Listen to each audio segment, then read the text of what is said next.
Vedeli ste, že pokojný spánok nielenže posilňuje vašu pamäť a kreativitu, ale môže tiež zabrániť neurodegeneratívnym ochoreniam, ako je Alzheimerova choroba?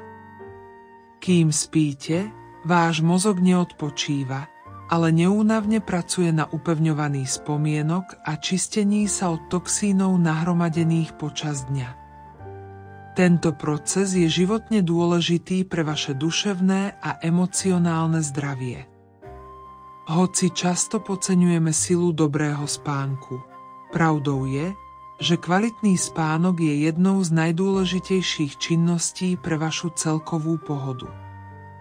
Hlboký, revitalizačný spánok je pre vaše telo a myseľ nevyhnutný a pomôže vám čeliť každému dňu s novou energiou.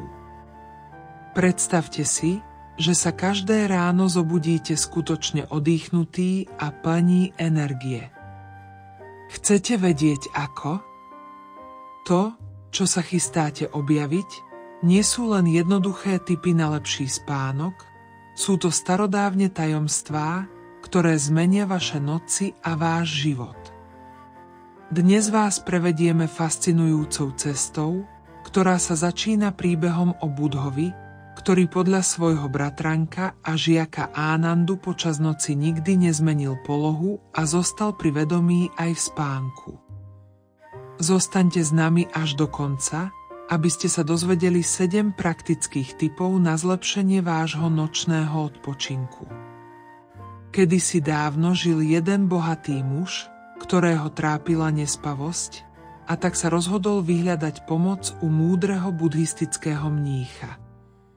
Pane, povedal, veľmi ma trápi spánok. Napriek všetkému úsiliu nemôžem zaspať až do neskorej noci a keď konečne zaspím, celú noc sa prehadzujem a otáčam a neustále sa mením na iné strany. Keď sa zobudím, cítim sa unavený a nepokojný.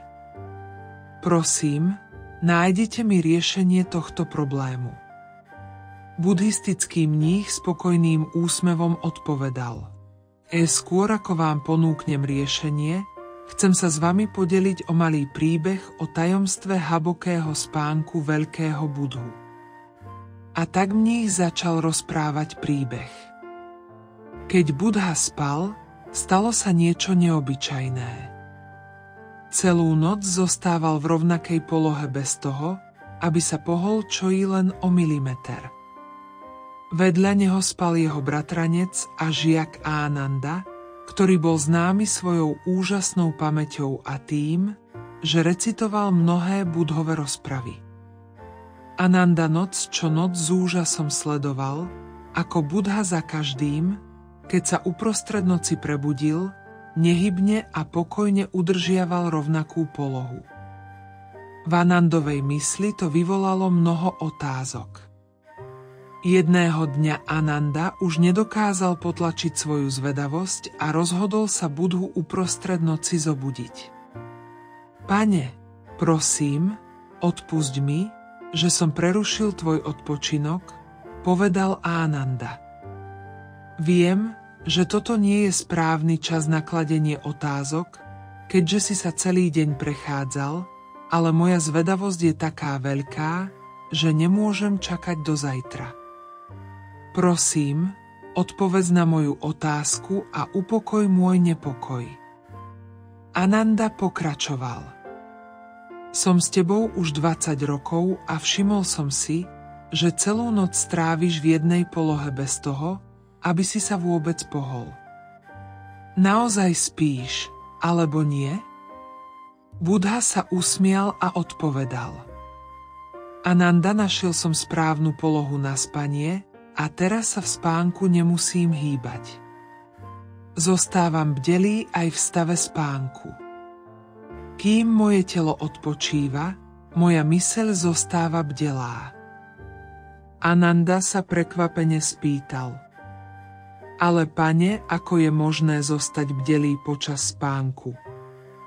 Buddha s chápavým úsmevom vysvetlil: Ananda, keď je myseľ nepokojná, aj telo je rozrušené a neustále znova a znova mení polohu. Ja som však všetky tieto veci prekonal a dosiahol som stav, keď je moja myseľ úplne pokojná. Z nepokojnej mysle vo mne nezostalo nič. Preto keď upadám do spánku, moje telo sa stáva nehybným ako telo bez života.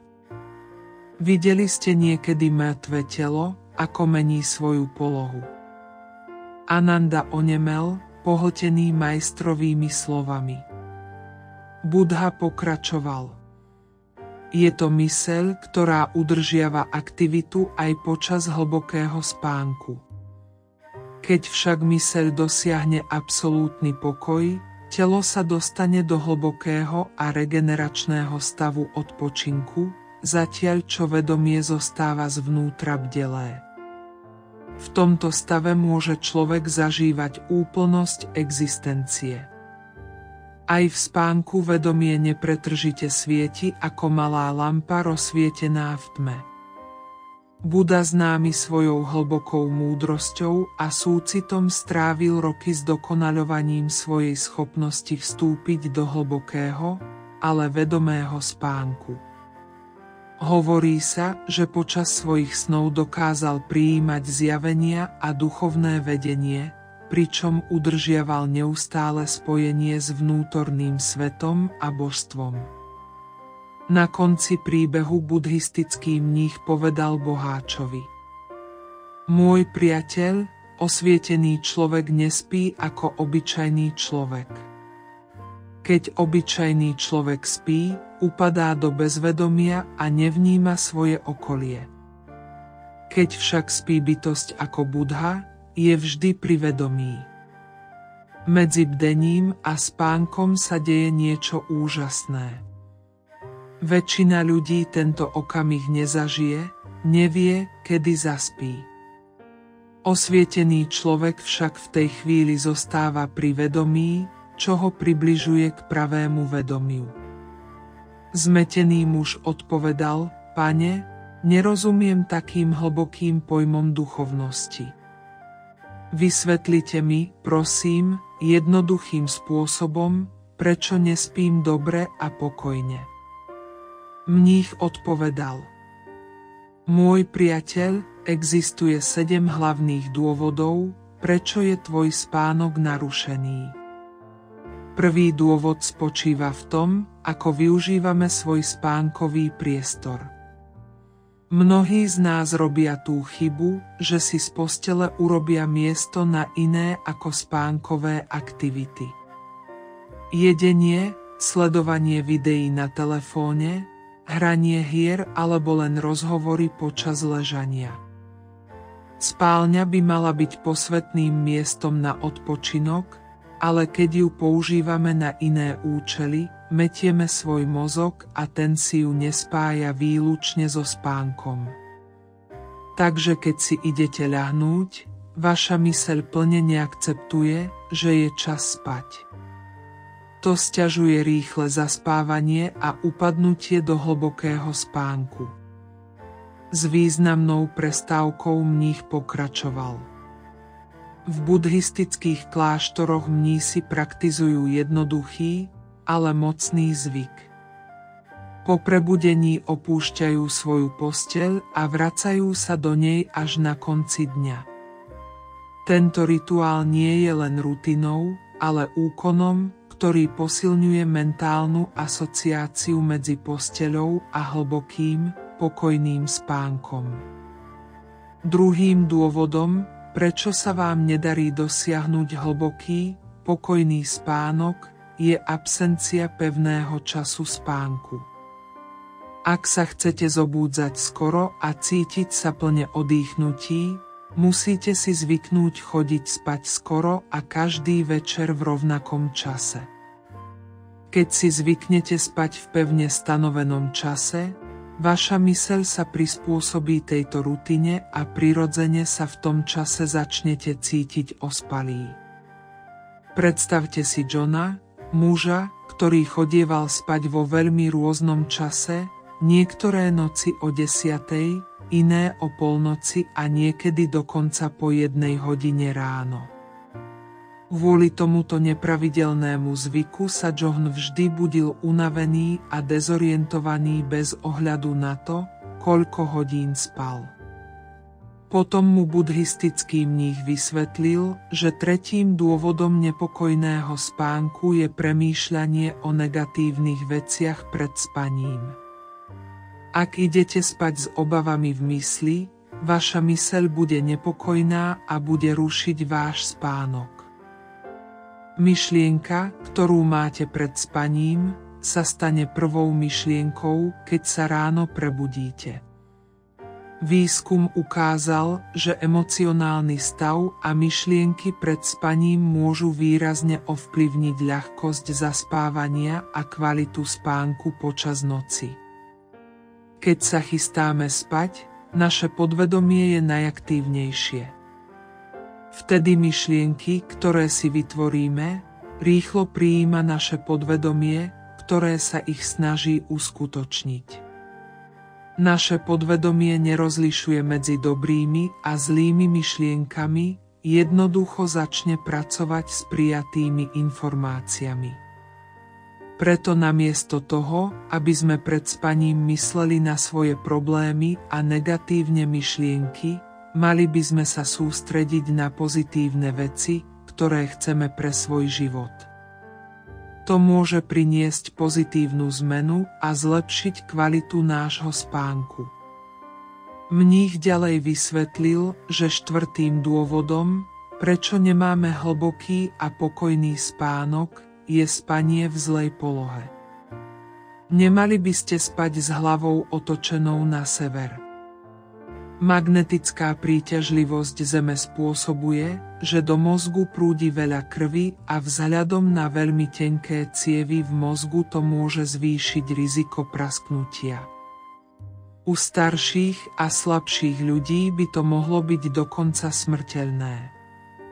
Niektoré výskumy zistili, že zvieratá, ako napríklad dobytok a jelene, počas odpočinku prirodzene nastavujú svoje telo do určitého smeru. Okrem toho štúdie ukazujú, že keď ľudia prejdú na spánok v juhozápadnom smere, ich krvný tlak klesne a kvalita spánku sa výrazne zlepší. Preto by ste mali vždy spať s hlavou otočenou na juh alebo východ, aby ste podporili zdravý a pokojný spánok. 5. dôvodom nepokojného spánku je spanie v nesprávnej polohe. Častou chybou je, že ľudia spia v akejkoľvek polohe bez toho, aby sa zaujímali o to, či je ich chrbtica správne nastavená. Rozhodujúce je snažiť sa spať v spriamene alebo na ľavom boku.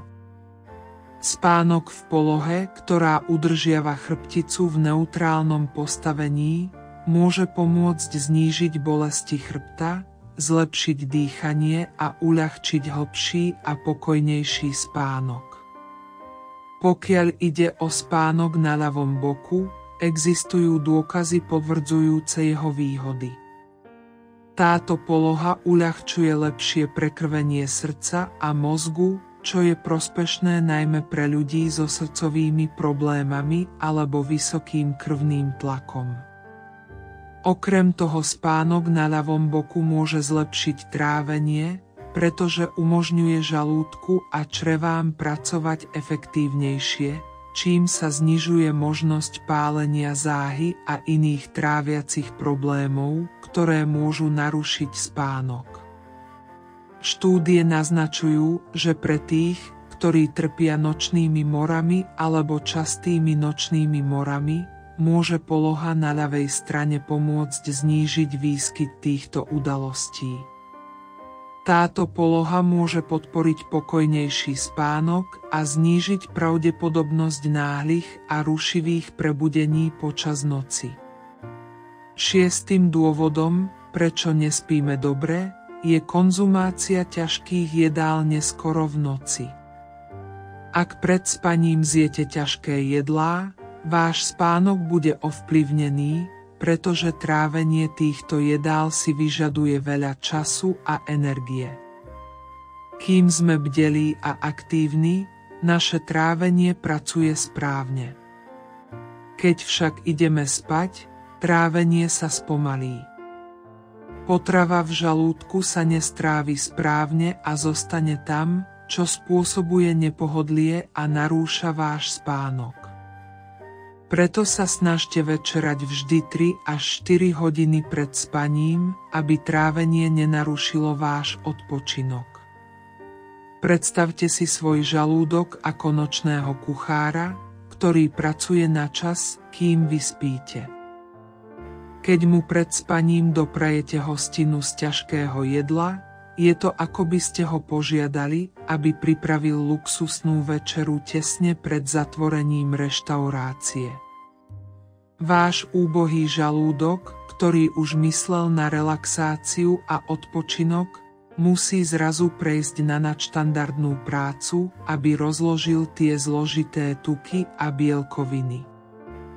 Štúdie ukázali, že konzumácia ťažkých jedál pred spaním môže viesť k príznakom pálenia záhy, tráviacich ťažkostí a celkového nepohodlia. To všetko môže sťažovať zaspávanie a spôsobovať časté nočné prebúdzanie. Niektoré potraviny, ako napríklad potraviny s vysokým obsahom tuku, môžu byť obzvlášť ťažko stráviteľné a môžu spôsobiť ďalšie poruchy spánku, ak sa skonzumujú tesne pred spaním. Na druhej strane, ľahké a zdravé potraviny, ako sú ovocie, zelenina a chudé bielkoviny, sú ľahšie stráviteľné a je menej pravdepodobné, že budú rušiť spánok. 7. dôvodom nepokojného spánku je používanie veľmi hrubých a mäkkých matracov. Ak spíte na takomto matraci, vaša chrbtica sa ohýba, čo narúša váš hlboký spánok. Okrem toho používanie 2 hrubých vankúšov môže vykrútiť váš krk, čo spôsobí, že sa vaše telo napne a spôsobí prerušenie spánku. Na zabezpečenie optimálneho spánku a vyhnutie sa nepohodliu je dôležité zvážiť niekoľko jednoduchých odporúčaní. Poprvé, vyberte si matrac, ktorý ponúka správnu rovnováhu opory a pohodlia. Výbornou voľbou by bol matrac z pamäťovej peny.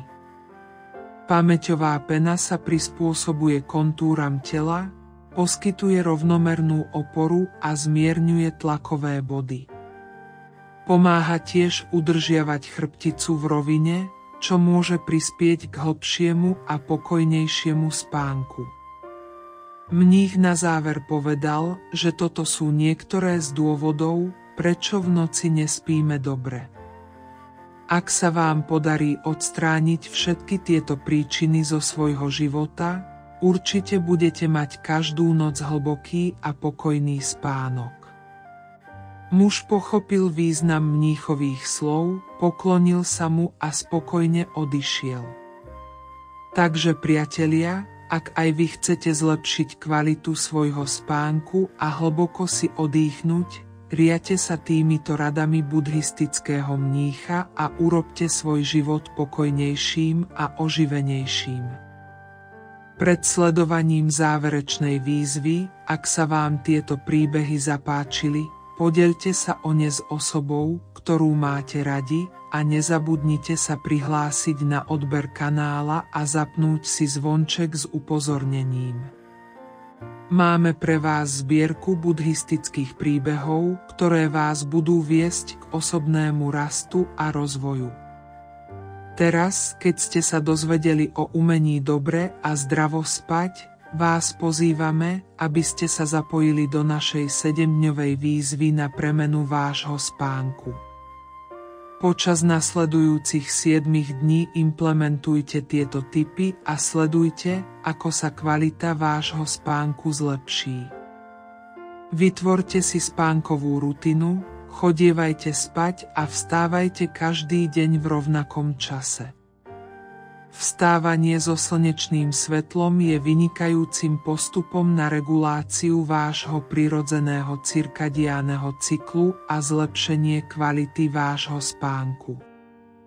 Vystavenie sa slnečnému svetlu ráno pomáha synchronizovať vaše vnútorné biologické hodiny, čo znamená, že vaše telo lepšie pochopí, kedy je čas byť hore a kedy je čas na odpočinok. Na druhej strane optimalizujte prostredie, v ktorom spíte. Dbajte na to, aby bola vaša spálňa chladná. Ideálna teplota na spanie je zvyčajne medzi 18 a 22 stupňami. Táto chladná teplota pomáha regulovať prirodzený spánkový cyklus a uľahčuje relaxáciu tela. Okrem teploty je dôležité, aby bola spálňa tmavá a tichá. Tma pomáha regulovať tvorbu spánkového hormónu melatonínu, ktorý uľahčuje zaspávanie a udržanie spánku počas noci.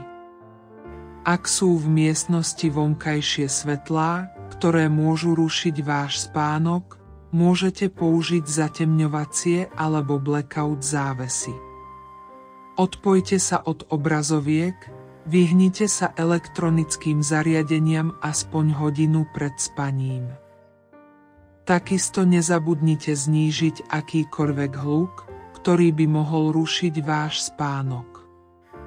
Používajte štuple do uší, prístroje na tvorbu bieleho šumu alebo sa jednoducho uistite, že prostredie je čo najtichšie, aby ste podporili pokojný a nepretržitý spánok.